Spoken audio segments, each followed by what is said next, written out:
एक बूढ़ी औरत थी। उसके 3 बेटे थे। तीनों बेटों में बहुत प्रेम था। बूढ़ी औरत इस बात से बहुत संतुष्ट थी, लेकिन उसे एक बात की बड़ी चिंता रहती थी। वास्तव में उसका बड़ा बेटा तो बहुत जिम्मेदार और मेहनती था। हर काम में माँ का हाथ बटाता था, लेकिन दोनों छोटे बेटे बहुत आलसी थे। हर काम को टालते रहते थे। घर की कोई जिम्मेदारी नहीं निभाते थे।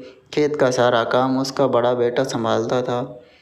घर का सारा काम बेचारी उनकी माँ को करना पड़ता था। बड़े बेटे से उसकी हालत देखी नहीं जाती थी, लेकिन कर भी क्या सकता था। फिर एक दिन उसने अपनी माँ को तीर्थ यात्रा पर जाने के लिए कहा।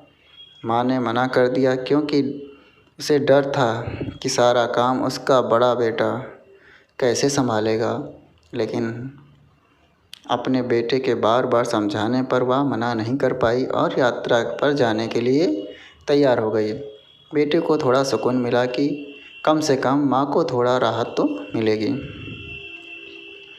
अपनी माँ के चले जाने के बाद बड़े बेटे ने थोड़ा और जल्दी उठना शुरू कर दिया। वो पहले घर का काम करता था, तीनों के लिए खाना बनाता था, फिर खेत में जाता था। उसे अपने छोटे भाइयों से बड़ा स्नेह था, इसीलिए उनका काम ना करना उसे खटता नहीं था। माँ की तरह ही उनकी ज़रूरतों को ध्यान रखता था। इसी कारण उन्हें माँ की कमी महसूस ही नहीं हुई। 2-4 दिन तो सब ठीक चलता रहा, लेकिन फिर एक दिन अचानक बड़े भाई की तबीयत खराब हो गई। उसे तेज़ बुखार हो गया। वह बिस्तर में भी उठ नहीं पा रहा था। उसकी हालत देखकर दोनों भाई घबरा गए। वो गैर जिम्मेदार ज़रूर थे, लेकिन अपने बड़े भाई से बहुत प्रेम करते थे। दोनों भाई अपने बड़े भाई से पूछ कर सब काम करने की कोशिश कर रहे थे और इसके साथ साथ अपने भाई का भी ख्याल रखते थे, क्योंकि ये जो लगाव होता है ना, ये सब करवा लेता है। बड़े भाई को ठीक होने में हफ्ते भर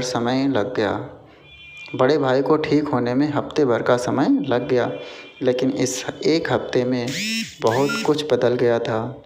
अब दोनों छोटे भाइयों को ये बात अच्छी तरह समझ में आ गई कि माँ और बड़े भैया कितना काम करते हैं। दोनों को अपनी गलती का एहसास हो चुका था। अब उनको काम करना अच्छा लगने लगा था। कुछ दिनों बाद जब माँ तीर्थ यात्रा से लौटी तो उनके अंदर आए बदलाव को देखकर बहुत खुश हुई। बड़े बेटे से पूछा तो उसने सारी बात बताई। उसने कहा, माँ जो होता है अच्छे के लिए होता है। अगर मैं बीमार ना होता तो मेरे दोनों छोटे भाई जिम्मेदार ना बनते। ऐसा कहकर अपने दोनों भाइयों को गले से लगा लेता है।